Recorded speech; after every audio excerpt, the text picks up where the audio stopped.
किसी और की सफलता पर गुस्सा आता है, आना चाहिए, क्योंकि तू जानता है तू भी वैसा बन सकता है, पर तू बना नहीं, क्योंकि तू हर बार कंफर्ट चूज करता है।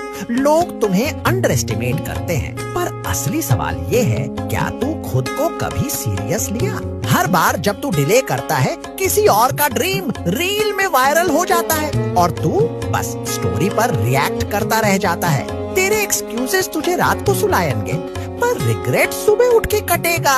या तो आज उठ जा और उन सबको चुप करा दे जो तेरी काबिलियत पे हंसते थे, या फिर बस जिंदगी भर उन्हें देखते रहे जो तेरे जैसे थे पर रुके नहीं।